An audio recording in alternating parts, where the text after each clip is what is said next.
Good evening, everyone. Well, now that almost all my colleagues have spoken, I would just like to substantiate to what they've already said by adding a few points. But firstly, it's so good to see all of you taking out your time and come here physically to see all of us.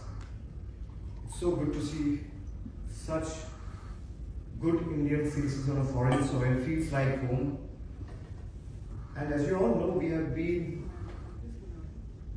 on this global outreach program from the last 6 days. We have been to 2 other countries before coming to Singapore. Tomorrow we leave for Indonesia, then we go to Malaysia. Well, like Aparajita ji has said, all of you are the true ambassadors of this great nation.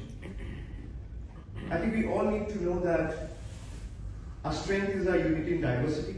You look at I was just wondering, I came out when I walked in, I got into the stage and was seeing everyone's attire. You have a Kerala wearing a kurta pajama and you have a Bengali and a Bihari wearing a suit.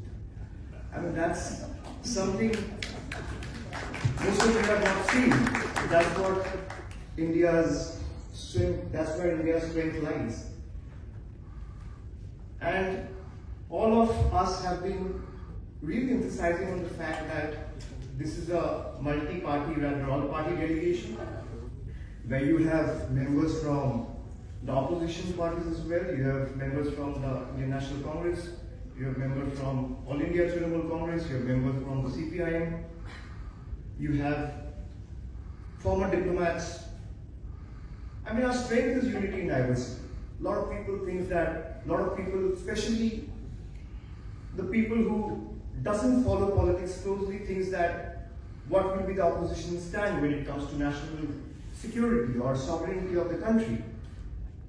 Well, I might differ with the ruling dispensation of the political party. I will continue to fight with them tooth and nail, will not budge an inch from my fight. But when it comes to the national security of my country, I will stand firmly and serve towards what is in the best interest of my nation. I will not let my political petty interests come in the way of my national interest of my nation. And that is why we are all here for. We have been meeting dignitaries, strategic thinkers, luminaries, high-ranking government officials, think tanks, and conveying this message of countering terrorism and putting an end to this menace for once and all. All of us have been wondering that how do we put an end to this? The lady sitting at the second table asked the right question by saying that this has been continuing for so long. It's a 5-decade conflict. How do we put an end to this? Well, all of us need to do our bit. We have been doing our bit by visiting several countries, attending programs that all of us are meant to do. All of you need to do your bit as well. I agree with the fact that the global narrative has been captured in a different way, and I couldn't agree with this gentleman more. Well, I definitely try and convey this message to the ruling dispensation, but the only way to do that is when the parliament is in session. Otherwise, I'll convey the members of the ruling dispensation are here, and I'm sure that they will convey it to their political colleagues or the ones at the hem of the government as well. So I agree with him. But we also need to realize that, we need to raise this in our circles as well. In universities, in boardrooms, in classrooms, in, interacting with friends, wherever we go, in civic society, wherever we go, we need to do our bit. You have so many evidence out in the public domain where you see high-ranking military park officials, and there are not 1 or 2, there are many in numbers. You have high-ranking Pakistani military generals officials attending funeral meets of labeled terrorists. Where else do you see this? I mean, what else can we offer you as evidence? You need to raise this, you need to further amplify this flag this in your social media handles. I'm sorry, but we have an ex-diplomat with us. But I believe that in today's time, social media plays a pivotal role, and Twitter threads travel faster than diplomatic cables. So we need to up our ante as well. We need to do our bit. And there are so many evidence, like I was saying, in public domain. The TRF, for example, they took the responsibility for that happened in 24 hours of the attack. And TRF is nothing but a proxy of Lashkar-e-Taiba, which is a UN designated terror organization. Every terrorist is found in Pakistan. We need to raise these arguments with our friends, with our influencer, friends in our circles.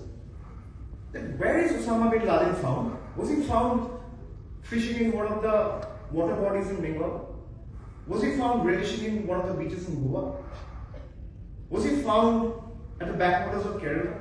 He was found in Abbottabad. Where is Abbottabad? Who is Tahir Rana? Who is Ajmal Kasab? Who is Hafiz Said? Where did it become from? Pakistan has been nurturing, harboring, shielding, protecting terrorists. Time and again, they've carried out these terror attacks. And I'm the only person, rather, there might be a lot of people from the opposition, but to my knowledge, I may be wrong. I said publicly that Pakistan should be taught the lesson in the language they understand.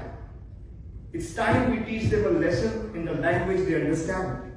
And India carried out those airstrikes.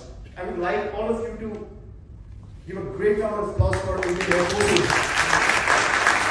And spend days of vigilance, countless sleepless nights to ensure that India and the rest of Indians across the globe sleep fearlessly, without a night of fear. We carried out those airstrikes and eventually destroyed 9 terror infrastructure without endangering a single civilian life. This is India, firm in resolve, yet honorable in action.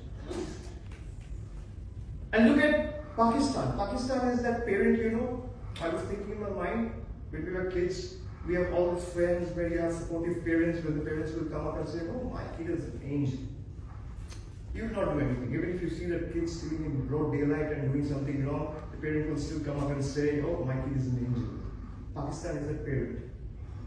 He thinks Tahir Rana is an angel. He thinks Osama bin Laden is an angel.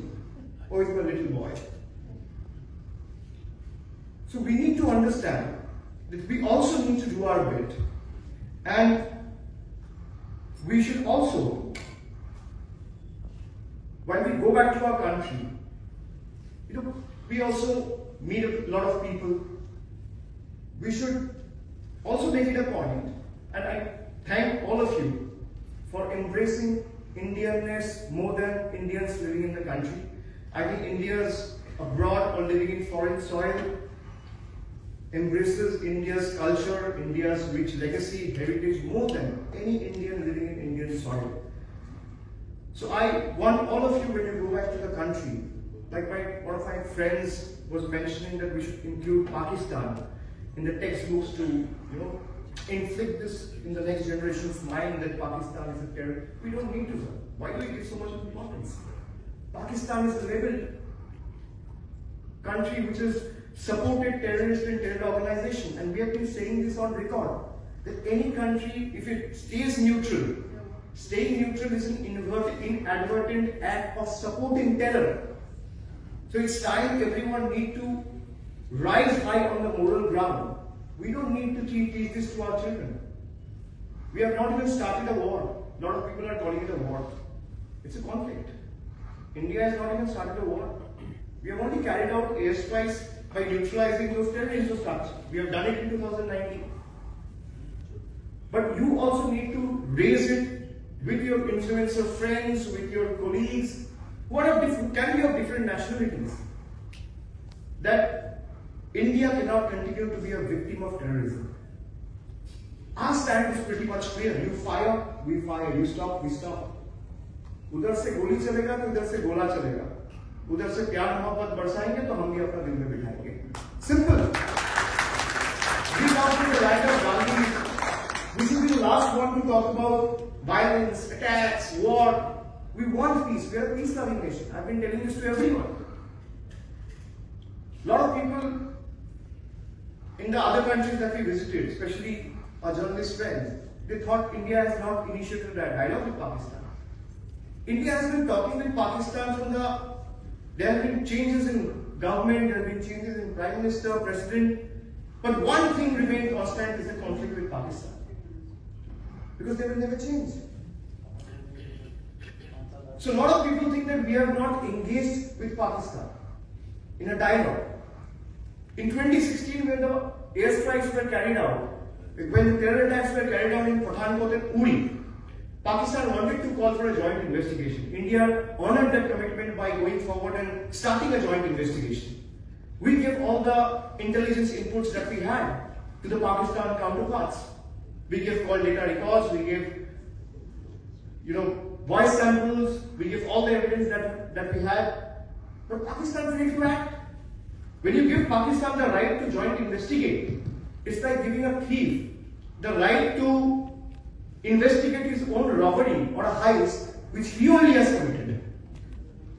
And that's not going to work. So I will urge all of you to make sure that India's voice is heard. We have no place for terror, neither for terror in our land, or neither do we have any place for terror in our minds. And India is not alone in this fight. All of you are here as India's ambassadors carrying the mantra or message of Vasudhaiva Kutumbakam. We have embraced everyone. That's what we are. If unity and diversity is our strength, we are strong in adversity as well. And I would like all of you, not just for the next 15 days, 20 days or 1 month, do it every day. Do it every day. Whatever you said to us, do it every day till the time Pakistan stops and understands the power and might, the vigor and wits of 140 crore Indians. Thank you very much.